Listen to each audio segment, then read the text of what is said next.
Friends, मैं दिनेश कुमार, स्वागत है आपका आपके कोचिंग चैनल पर। फ्रेंड्स, आज हमारा सॉइल मैकेनिक्स इंजीनियरिंग में जो टॉपिक है वो है हमारा इफेक्टिव स्ट्रेस, जिसको फ्रेंड्स हिंदी में प्रभावी प्रतिबल के नाम से जाना जाता है। ठीक है, सॉइल मैकेनिक्स जो हमारी आगे की बची हुई है, अगर आप उसको समझना चाहते हो तो इफेक्टिव स्ट्रेस आपकी अच्छी तरीके से समझ में आनी चाहिए। ठीक है, सॉइल मैकेनिक्स का जो इफेक्टिव स्ट्रेस का टॉपिक है, मोस्ट इंपोर्टेंट टॉपिक रहता है फ्रेंड्स। क्लियर? तो आपकी अच्छी नॉलेज इसकी होनी चाहिए। Clear friend? तो शुरू करते हैं इफेक्टिव स्ट्रेस, जिसको प्रभावी प्रतिबल के नाम से जानते हैं। फ्रेंड, इफेक्टिव स्ट्रेस को शुरू करने से पहले इसके कुछ इंपॉर्टेंट पॉइंट्स होते हैं जो हमें कुछ इंपॉर्टेंट पॉइंट्स होते हैं जिनकी नॉलेज हमें होनी चाहिए। Clear friend? तो इफेक्टिव स्ट्रेस को कंसीडर करने के लिए सबसे पहले उसके कुछ इंट्रोडक्शन पॉइंट है जो आपको पता होना चाहिए। तो हमें क्या पॉइंट होते हैं पहले उनको समझते हैं, फिर हम चलते हैं अपने बेसिक टॉपिक पर, इफेक्टिव स्ट्रेस पर। तो जो इंपॉर्टेंट पॉइंट्स है देख सकते हो यहाँ, ये रहे आपके सामने।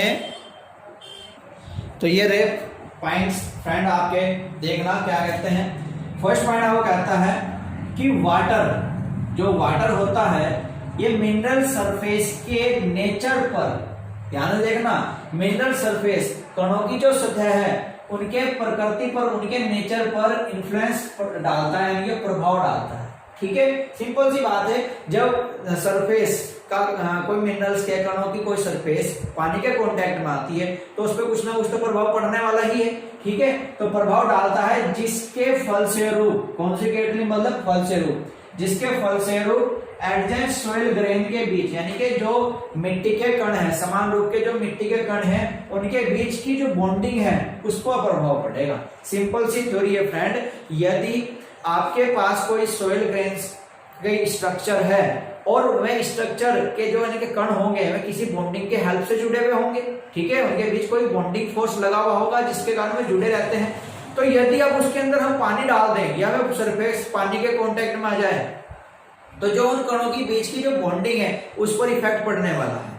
ठीक है, तो इफेक्ट क्या पड़ेगा हम ये नहीं देख रहे, इस बात पर यह कर रहे हैं कि डिस्कस की इस बात को, इस प्रोसेस को क्या नाम देते हैं। ठीक है, तो ये कह रहा है कि बॉन्डिंग फोर्स पर इफेक्ट पड़ता है। क्लियर? तो उसके बाद देखोगे इसमें कहा कि सॉइल सॉलिड, यानी कि सॉइल के जो सॉलिड पार्ट और वाटर के बीच इस प्रकार के इंटरैक्शन का मतलब होता है आंतरिक क्रिया या कह दो बातचीत। इसका मीनिंग काफी है, इंटरेक्शन का मीनिंग बातचीत करना। किस पे बातचीत कर रहे हैं हम? इस प्रोसेस पे, या आंतरिक क्रिया। ठीक है, तो इस प्रकार के इंटरेक्शंस को फ्रेंड केमिकल इंटरेक्शंस का नाम दिया जाता है। एक नंबर का क्वेश्चन यहां से बनता है, ये मैं ऐसे ही नहीं पढ़ा रहा हूं। ठीक है, एक नंबर का क्वेश्चन यहां से बनता है कि इफेक्टिव स्ट्रेस का कंसेप्ट कौन से इंटरेक्शन पर पढ़ते हैं, ये आपका क्वेश्चन बनता है। तो इसलिए आपको ये पढ़ाया जा रहा है। ठीक है फ्रेंड, वीडियो को ज्यादा से ज्यादा लाइक कर दें, शेयर कर दें। बहुत ही इंटरेस्टिंग टॉपिक है आपका ये, और इंटरेस्टिंग वीडियो आज की बनने वाली है। ठीक है फ्रेंड, तो इस प्रकार के इंटरेक्शन को केमिकल इंटरेक्शन कहा जाता है, रासायनिक बातचीत या रासायनिक आंतरिक क्रिया कही जाती है। ये केमिकल इंटरेक्शंस जो होता है या ये इंटरेक्शन जो होता है, इसका एक अन्य भी प्रकार होता है। ठीक है, तो वही क्या रहा है कि सॉलिड और वाटर के बीच इंटरेक्शन का एक अदर काइंड होता है, काइंड मतलब प्रकार, अन्य प्रकार होता है, जिसको फ्रेंड हम फिजिकल इंटरेक्शंस के नाम से जानते हैं। ठीक है, जिसे हम फिजिकल इंटरेक्शन के नाम से जानते हैं। अब ये फिजिकल इंटरेक्शन क्या है इसको देखने वाले हैं। ठीक है, हमारे लिए ये इंपॉर्टेंट रहने वाला है। ठीक है, इफेक्टिव स्ट्रेस का जो कंसेप्ट है उसे करने के लिए फिजिकल इंटरेक्शंस का कंसेप्ट पहले स्टडी की जाती है, तब जाकर इफेक्टिव स्ट्रेस हमारे समझ में आता है। ठीक है, तो ये हमारे लिए इंपॉर्टेंट रहने वाला है। अब ये होता क्या है फ्रेंड्स, देखते हैं इसको भी। नेक्स्ट देखोगे फ्रेंड, ये कह रहा है कि सॉइल पार्टिकल के बीच फोर्स के कारण, ठीक है, आपके पास कोई सॉइल पार्टिकल है और उनके बीच फोर्स लगा दिया आपने, कोई रोलिंग कर दिया, स्लाइडिंग करने का कोई फोर्स लगा दिया। तो फ्रेंड्स आप जानते हो कि जब हम किसी सॉइल पार्टिकल्स पर कोई रोलिंग फोर्स, स्लाइडिंग फोर्स लगाएं तो सॉइल के पार्टिकल्स जो जुड़े हुए थे पहले किसी बॉन्डिंग से, अब उनमें दोबारा रीअरेंजमेंट होगा, क्योंकि आप फोर्स अप्लाई कर रहे हो, रोलिंग कर रहे हो, स्लाइड कर रहे हो, तो उनके पार्टिकल दोबारा अरेंजमेंट करेंगे अपने बॉन्डिंग में। क्लियर? तो वही ये कह रहा है कि रोलिंग या स्लाइडिंग के कारण सोइल पार्टिकल के रीअरेंजमेंट के कारण, सोइल पार्टिकल में रीअरेंजमेंट हुआ। अब सपोज करो कि सोइल पार्टिकल का पहले वॉल्यूम कुछ ये सोइल पार्टिकल थे, ये सोइल पार्टिकल रहे होंगे और इस सैंपल का कुछ वॉल्यूम रहा होगा। अब आपने क्या काम करा, इस सोइल सैंपल पर रोलिंग और स्लाइडिंग का कोई फोर्स अप्लाई कर दिया। तो फोर्स अप्लाई करने से फ्रेंड क्या होगा, इसका जो वॉल्यूम यहाँ पर V था, क्या यहाँ पर कोई वॉल्यूम चेंज होगा? बिल्कुल होगा।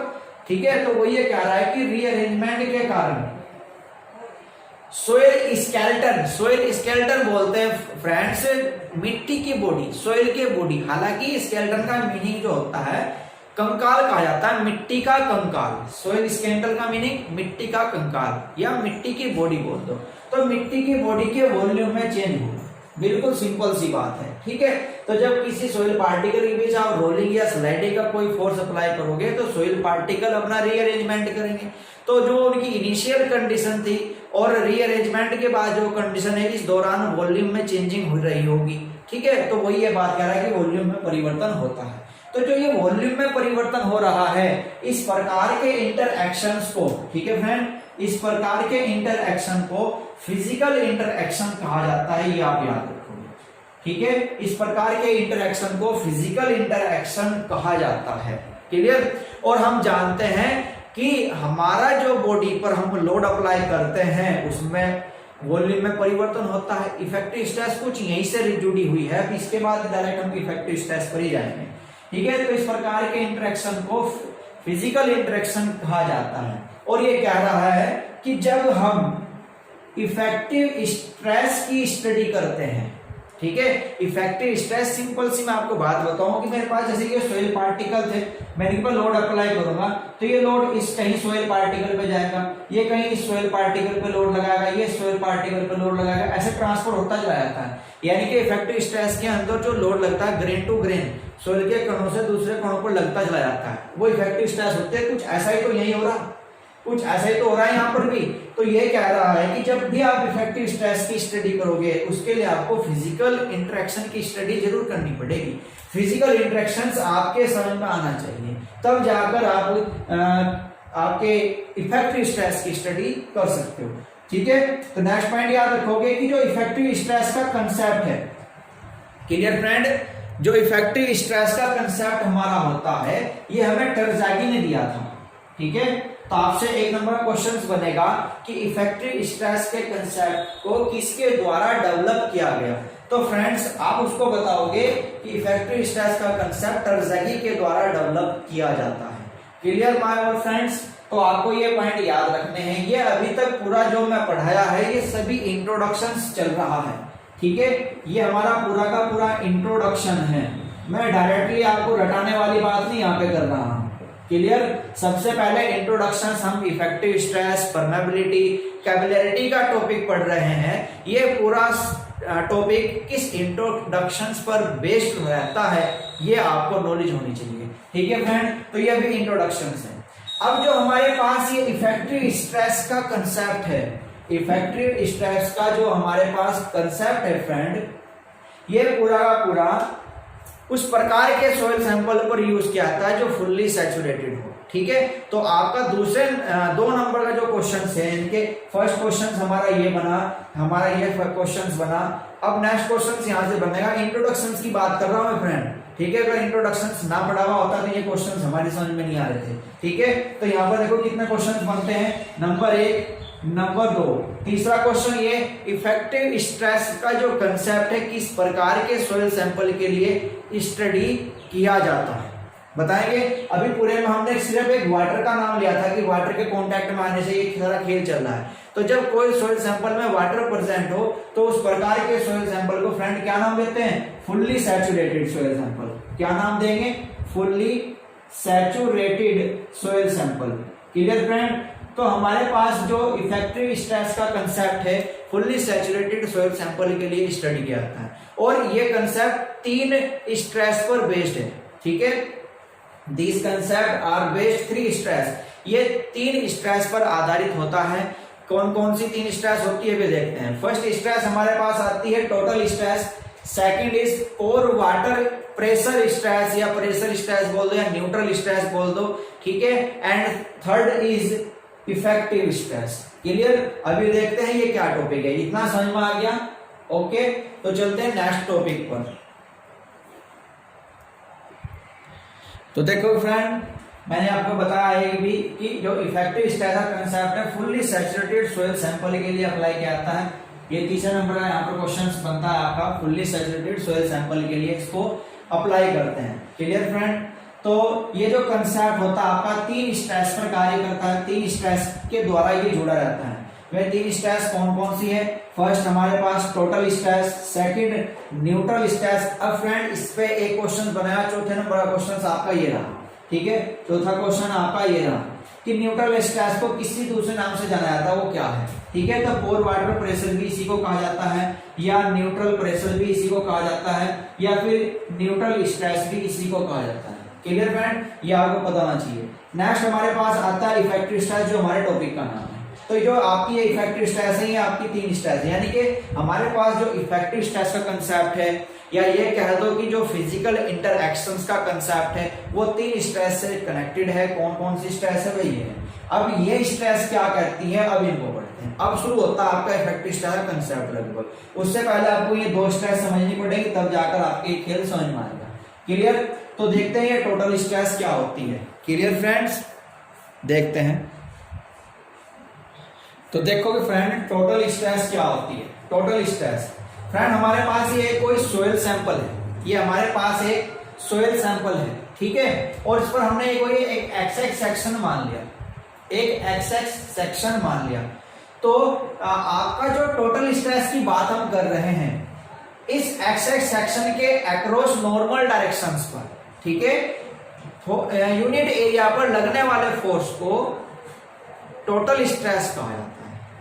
नहीं समझ में आया? दोबारा देखोगे, टोटल स्ट्रेस क्या है? टोटल स्ट्रेस होती है कि किसी भी सोइल मास के प्लेन में नॉर्मल डायरेक्शंस में, नॉर्मल डायरेक्शन बोलते हैं लंबवत दिशा, नॉर्मल डायरेक्शन में यूनिट एरिया पर यानी कि इकाई क्षेत्रफल पर लगने वाला बल जो होगा वो क्या होगा आपका? Total stress. तो ये कह रहा है कि टोटल स्ट्रेस, इसको सिग्मा से डिनोट करते हैं, आप याद रखोगे कि total stress on a plane, total stress on a plane within a soil mass. ये कह रहा है कि टोटल स्ट्रेस एक प्लेन में सोइल मास के अंदर इज द फोर्स पर यूनिट एरिया। ठीक है, बस ये वर्ड याद रख लो, फोर्स पर यूनिट एरिया। फोर्स पर सोइल मास के अंदर फोर्स पर यूनिट एरिया को टोटल स्ट्रेस कहा जाता है। यानी कि यूनिट एरिया पर लगने वाले फोर्स को क्या कहा जाता है? Total stress. यानी कि अगर इसको हम एक फॉर्मूले के रूप में देखें तो sigma equal to unit area पर लगने वाला बल, यूनिट एरिया पर लगने वाला बल क्या होगा? टोटल स्ट्रेस होगी। ठीक है, तो कुल स्ट्रेस की बात कर रहा है ये मान लिया कुल स्ट्रेस। ये हमारे पास एक नॉर्मल प्लेन है, इस नॉर्मल प्लेन के ऊपर परपेंडिकुलर जो ये फोर्स अप्लाई हो रहा है, इस फोर्स को ही फ्रेंड्स टोटल स्ट्रेस कहा जाता है। तो वह कह रहा है कि फोर्स पर unit area soil mass transmitted in normal direction across a plane, एक प्लेन को अक्रॉस करके काटता हुआ नॉर्मल डायरेक्शन में अगर कोई फोर्स अप्लाई हो रहा है, वो आपका क्या होगा? Total stress. मैं डायरेक्टली भी बता सकता था ऐसे, लेकिन सोइल सैंपल भी दिखना चाहिए, और ये वर्ड इसके लिए बहुत ज्यादा इंपॉर्टेंट है, इसीलिए मैंने आपको उसको इंग्लिश में भी लिखा है। इंग्लिश में ये लाइन जरूर आपके लिए इंपॉर्टेंट है कि normal directions across a plane, एक प्लेन के अक्रॉस नॉर्मल डायरेक्शंस में यूनिट एरिया पर लगने वाले फोर्स को क्या कहा जाता है? तो टोटल स्ट्रेस कहा जाता है। तो वही मैंने यहाँ पे हिंदी में लिखा है कि एक प्लेन के अक्रॉस नॉर्मल डायरेक्शन में सोइल मास के पर यूनिट एरिया पर, सोइल मास के पर यूनिट एरिया पर लगने वाला जो फोर्स है वो फ्रेंड हमारा क्या कहलाएगा? टोटल स्ट्रेस कहलाएगा। क्लियर? यहाँ तक इंपॉर्टेंट क्वेश्चंस है, इंपॉर्टेंट डेफिनेशंस बनती है इसकी है। ठीक है, ये कोई सोइल सैंपल है जो आपके सामने बॉन्डिंग में है, अभी केवल मैं आपको टोटल स्ट्रेस बताई है, बाकी जो नॉर्मल स्ट्रेस है, सॉरी न्यूट्रल स्ट्रेस है, यानी कि पोर वाटर है, वो मैं आपको भी नहीं अपना बताया यहाँ पर। इसके कुछ और पॉइंट्स हैं, वे पॉइंट्स भी आपकी समझ में आने चाहिए, देखना इसके अदर पॉइंट्स क्या होते हैं। तो नेक्स्ट देखो फ्रेंड, मैं आपको बताता कि यूनिट एरिया पर लगने वाला फोर्स क्या होता है? आपका टोटल स्ट्रेस, यानी कि सिग्मा से इसको डिनोट कर रहे हैं, sigma equal to force upon area. Force F की बजाय वो कैपिटल पी भी कंसीडर कर सकता है, तो उसमें घबराने वाली कोई बात नहीं है। एफ अपॉन ए या पी अपॉन ए हो, टोटल स्ट्रेस है। और स्ट्रेस कोई सी भी हो, आपने सिंपल स्ट्रेस पढ़ी है, यूनिट एरिया पर लगने वाले फोर्स को स्ट्रेस बोलते हैं, तो जो फॉर्मूला वहां था वो फॉर्मूला यहाँ पे रहेगा, ठीक है। तो फोर्स अपॉन एरिया सिंपल क्या होगी, स्ट्रेस होगी। लेकिन ये फोर्स कौन सा है और स्ट्रेस कौन सी, ये समझ में आना चाहिए, ठीक है। कि आपको याद रखना है कि एक प्लेन के अक्रॉस नॉर्मल डायरेक्शन में यूनिट एरिया पर लगने वाला जो फोर्स है वो क्या है, हमारा टोटल स्ट्रेस। क्लियर, आपके सामने फॉर्मूला है, ठीक है फ्रेंड। आपको एक पॉइंट इसमें ये भी याद रखना है कि जो आपका टोटल स्ट्रेस होता है, ठीक है, आपका जो टोटल स्ट्रेस का ये कंसेप्ट है, ये एक फिजिकल इंटरेक्शन है, ठीक है। टोटल स्ट्रेस का जो कंसेप्ट है एक फिजिकल पैरामीटर है, ये आप याद रखोगे। टोटल स्ट्रेस एक फिजिकल पैरामीटर है, ये पॉइंट आपको पता होना चाहिए। फिजिकल पैरामीटर है। फिजिकल का मीनिंग क्या होगा फ्रेंड, एक भौतिकीय प्रक्रिया जो हमारे द्वारा की जा रही है, एक ऐसी तो प्रक्रिया ना, तो हमने फोर्स अप्लाई कराया, वहां से जो हमें रिजल्ट मिला वो हमने फिजिकल बोल दिया, ठीक है। तो टोटल स्ट्रेस एक आपका फिजिकल पैरामीटर होता है। Clear friends, physical parameter.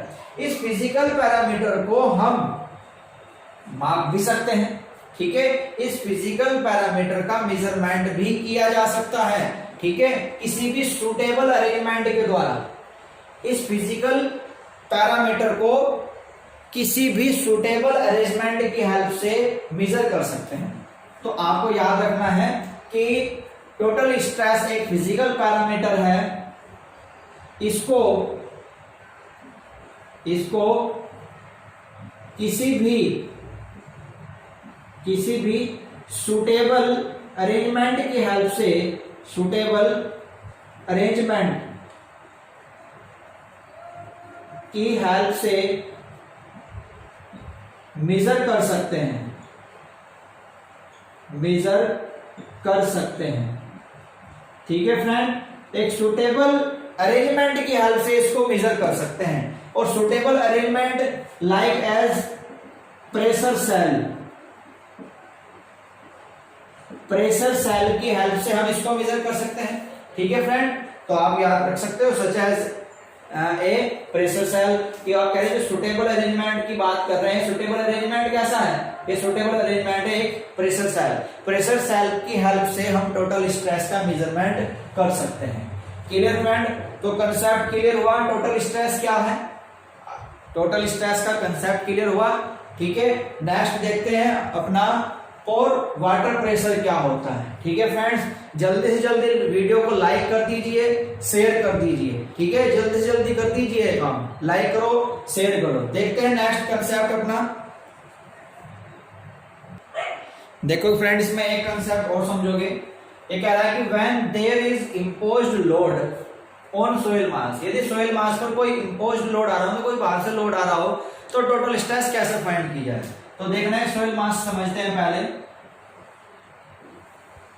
ये मान लेते हैं कि हमारे पास एक सोइल मास है, ठीक है, ये सैचुरेटेड सोइल है, सैचुरेटेड सोइल सैंपल हमारे पास है, और इस पर हमने कोई एक पॉइंट मान लिया ओ, ये कोई पॉइंट मान लिया ओ। इस ओ पॉइंट पर ये कह रहा है कि बताइए टोटल स्ट्रेस कितनी होगी, ठीक है। इसके ऊपर हमने एक सोइल सैंपल मान लिया ड्राई सोइल, ये हमने मान ली ड्राई सोइल। ड्राई सोइल मान ली कि जो यहाँ पर ड्राई सोइल फिल हो रखी है, ये मान ली H1 हाइट तक हो रखी है, ठीक है। सैचुरेटेड सोइल सैंपल का जो हाइट हमने मान ली फ्रेंड यहाँ पर कि H2 है, ठीक है। सैचुरेटेड सोइल सैंपल की हाइट हमने फ्रेंड यहाँ पर मेजर कर ली कि हमारे पास O पॉइंट तक H2 है, ये हमने H2 मान लिया, ठीक है। और मान लें कि इस पर जो आने वाला इंपोज्ड लोड है, ये मान लें कि ऊपर से जो कुछ लोड इसके ऊपर आ रहा है, ये इंपोज्ड लोड, यानी कि F इंपोज्ड लोड, तो ये कह रहा है कि इस इंपोज्ड लोड के कारण इस O पॉइंट पर कितनी टोटल स्ट्रेस होगी आपको बतानी है। अभी भाई हमने टोटल स्ट्रेस निकालने को समझा था कि टोटल स्ट्रेस बराबर होता है फोर्स अपॉन एरिया, या F मान लो, P मान लो, फोर्स अपॉन एरिया होता है, समझा था ना। तो आप खुद कॉमन सेंस लगाओ, इस O पॉइंट के ऊपर सैचुरेटेड सोइल भी है, ड्राई सोइल भी है, और इम्पोज्ड लोड भी है। तो भाई ये तीनों जब इसके ऊपर है तो ये तीनों के तीनों ही तो O पॉइंट को प्रेशर डाल रहे होंगे, नहीं डाल रहे होंगे? तो तीनों का प्रेशर जोड़ दो यार, तीनों का प्रेशर ऐड कर दो, O पॉइंट पर क्या निकल जाएगी? टोटल स्ट्रेस निकल जाएगी। अब कैसे जोड़े, देखो कैसे जोड़े मेरे प्रिय भाइयों और बहनों, कैसे जोड़े देखना। हमारा जो यहाँ पर इस P की वैल्यू निकालनी है, पहले तो ये इम्पोज लोड आपका आ जाएगा, ठीक है, इम्पोज लोड यानी कि F इम्पोज जो भी आपका ये है F इम्पोज सेम आ जाएगा, प्लस जो ड्राई सॉइल है इसके अंदर जो वेट होगा वो भी तो O पर अप्लाई हो रहा होगा, नहीं हो रहा होगा? हो रहा होगा नहीं? सैचुरेटेड सॉइल जो आपके पास है इसके अंदर जो वेट है वो भी O पॉइंट पर अप्लाई हो रहा होगा, हो रहा होगा या नहीं हो रहा होगा? तो दोनों का वेट आपको जोड़ना पड़ेगा। क्लियर? मान अब वही वेट कैसे निकाल ले यार, ये फोर्स तो गिवन था लिख लिया, ठीक है, वेट कैसे निकाल ले? घबराने की रिक्वायरमेंट नहीं है। आप देख सकते हो कि जो वेट निकालने का फॉर्मूला होता है ना फ्रेंड्स, वेट बराबर होता है जिस भी बॉडी का वेट निकाल ले हो उस बॉडी का एरिया आपको पता होना चाहिए, उस बॉडी की हाइट या लेंथ बोल दो वो आपको पता होना चाहिए, और वो बॉडी किस प्रकार की मटेरियल से मिलकर बनी है यानी कि उसकी डेंसिटी क्या है वो आपको पता होनी चाहिए। तो यहाँ पर फॉर्मूला सिंपल होता है, एरिया इनटू हाइट और इनटू डेंसिटी। ठीक है फ्रेंड, ये आप एरिया सॉरी वेट निकालने का फॉर्मूला है, वेट निकालने का फॉर्मूला होता है। आप कहीं पर भी किसी भी बॉडी का इस फॉर्मूले के अनुसार वेट निकाल सकते हो। आरसीसी आप लोगों ने पढ़ी है, आरसीसी में हम आरसीसी का वेट निकाल देते, ठीक है, B into D into 1 metre length into 25,000, सभी ने पढ़ा है ये। अरे भाई ये शुरू में जो स्टार्टिंग में लिखते हैं बी इंटू डी, ये एरिया ही तो है, और 1 मीटर लेंथ, ये 1 मीटर लेंथ जो मैं हाइट बोल रहा हूँ, मैंने कहा लेंथ बोल दो या हाइट, और इंटू डेंसिटी 25,000 क्या आरसीसी की डेंसिटी है। तो वही सेम फॉर्मूला हम यहाँ पर अप्लाई कर रहे हैं। Clear friends? तो इसके अनुसार हम इसका वेट निकाल सकते हैं। अब डेंसिटी चाहिए होगी, मान लेते हैं, क्यों घबरा रहे हो, मान लेते हैं कि हमारे पास जो ड्राई सॉइल है इसकी डेंसिटी गामा डी है। भाई ड्राई सॉइल की डेंसिटी कितनी होती है? गामा डी होती है। मान लेते हैं कि सिर्फ सैचुरेटेड सॉइल सैंपल है हमारे पास, इसकी डेंसिटी गामा सैचुरेटेड है, ये हमने गामा सैचुरेटेड मान लिया। और पूरे सॉइल सैंपल का जो एरिया है, ठीक है, हमारे पास जो पूरे सॉइल सैंपल का एरिया है वो हमने मान लिया ए है, सैंपल का एरिया क्या मान लिया? ए मान लिया। तो देखो जो इम्पोज्ड लोड है सेम लिख दिया, प्लस ड्राई सॉइल का वेट, फॉर्मूला ये लगाओ आप, एरिया, इसका एरिया कैसे निकाल सकता हूं? एरिया तो है मेरे पास ए, एरिया क्या है? ए, ठीक है। हाइट कितनी है? हाइट मेरे पास इसकी h1 है। डेंसिटी कितनी है? डेंसिटी इसकी मेरे पास गामा डी है।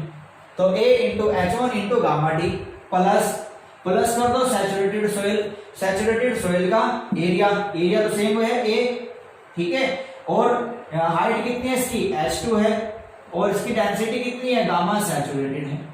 Clear friends? गामा सैचुरेटेड है, और अपॉन एरिया। क्लियर हो गया ना? अपॉन एरिया, ये फॉर्मूला आप अप्लाई कर सकते हो। अब सपोज करो F अपॉन ए, मान लो ये एरिया यूनिट एरिया है, ठीक है, यूनिट एरिया पर लगने वाला फोर्स, ये एरिया आपका यूनिट एरिया है, तो बच जाएगा क्या? ये बच जाएगा gamma D H1 plus gamma saturated H2। ये क्या निकल जाएगी? आपकी टोटल स्ट्रेस निकल जाएगी O पॉइंट पर, ठीक है, total stress eight O point. Clear friend? कोई डाउट यहां तक? तो ऐसे तरीके को, ऐसे कोई भी सॉइल सैंपल आपको दे रखा हो, टोटल स्ट्रेस निकालनी हो, तो घबराने की जरूरत नहीं होती। उस पॉइंट से ऊपर जो कुछ भी परसेंट है सब जोड़ते चले जाओ, टोटल स्ट्रेस आपकी निकलती चली जाएगी, ठीक है, टोटल स्ट्रेस आपकी निकलती भी चली जाएगी। अब आप देख रहे हो कि मैंने यहाँ पर ए को यूनिट मान लिया, तो यूनिट एरिया पे लगने वाला फोर्स ही तो होता है स्ट्रेस, तो उसमें टोटल हमारा एरिया क्या हो जाएगा? यूनिट एरिया हो जाएगा। तो सिंपल सी बात है, स्ट्रेस अगर निकालनी हो किसी भी लेवल पर नोट करके लिख सकते हो, किसी भी लेवल पर स्ट्रेस यानी कि सिग्मा, किसी भी लेवल पर स्ट्रेस निकालनी हो, आप देख रहे हो कि इसको तो मैंने एक मान लिया, तो बच क्या गया? गामा और एच। क्या बच गया? गामा और एच। तो किसी भी लेवल पर अगर स्ट्रेस निकालनी हो तो उसकी डेंसिटी को उसकी हाइट से गुना कर दिया करो, आपकी स्ट्रेस निकल जाएगी। सिंपल सी बात है, इसे भूल जाओगे एरिया को, यूनिट एरिया था छोड़ दिया। तो अगर आपको किसी भी लेवल पर स्ट्रेस निकालनी हो, उसकी हाइट को डेंसिटी से गुणा कर दिया करो, आपका क्या निकल जाएगा, स्ट्रेस निकल जाएगी। ठीक है, ये अगर जो मैं न्यूमेरिकल करेंगे यहाँ पर, तो वहां पर इस फॉर्मूले की हेल्प होने वाली है। ठीक है, इसी फॉर्मूले का हम यूज करेंगे। टोटल स्ट्रेस निकालनी हो, किसी भी लेवल पर निकालनी हो, कोई भी लेवल हो, वो पॉइंट कहता है, ये यहाँ पे कहता, अगर ये मान लो इस पॉइंट की बात करता, इस पॉइंट की अगर ये बात करता, तो बस इससे ऊपर के लोड जोड़ देते, एफ इंपोज लोड जुड़ जाएगा plus gamma D into H1। Area की रिक्वायरमेंट खत्म करो ना, गामा डी इंटू H1 यहाँ तक। तो इस पे बात कर रहा है ये, अगर इस यहाँ बॉटम पे बात करता है, ये बॉटम पे बताइए, तो बॉटम पे निकाल देते भाई, ये बताओ हमें क्या है, और ये हाइट हमें पता नहीं चाहिए थी। ठीक है, ये और ऐड कर देते। क्लियर साहब, तो इसमें घबराने की रिक्वायरमेंट नहीं होती। डोंट वरी, बी हैप्पी, आराम से पढ़ते रहो। कुछ भी डाउट हो, कुछ भी आपकी प्रॉब्लम हो, आप कमेंट बॉक्स में जाकर अपने डाउट को क्लियर कर सकते हो। आप अलग से पर्सनल प्रॉब्लम भी अपनी व्हाट्सएप नंबर पर शेयर कर सकते हो। ठीक है, आपको हर प्रॉब्लम का सॉल्यूशन इस व्हाट्सएप नंबर पर मिलेगा। Clear friend, unique coaching centre का आपका ये व्हाट्सएप नंबर है, इस पर आप अपनी प्रॉब्लम को सोल्व करा सकते हो। Clear my dear all friends, तो ये टॉपिक समझ में आया आपके यहाँ तक? ठीक है, कोई डाउट? तो फ्रेंड्स आज हम इसमें इतना ही रखते हैं। नेक्स्ट जो हमारे पास कोर वाटर प्रेशर और इफेक्टिव स्ट्रेस है, कल के लेक्चर्स में उनको हम कंप्लीट करेंगे। क्लियर, आज के लिए इतना ही। आई होप कि वीडियो आपका ये लेक्चर आपके समझ में आया होगा। तो ज्यादा से ज्यादा लाइक करें, शेयर करें और सब्सक्राइब करें चैनल। ठीक है फ्रेंड्स, ज्यादा से ज्यादा शेयर करें। आप सभी से रिक्वेस्ट है, लाइक करते हैं और शेयर करते हैं, और वीडियो को फ्रेंड्स रिक्वेस्ट है कि कंप्लीट देखा करें। क्लियर, तो मिलते हैं कल नेक्स्ट वीडियो के साथ, नेक्स्ट लेक्चर के साथ। आज के लिए धन्यवाद, बाय।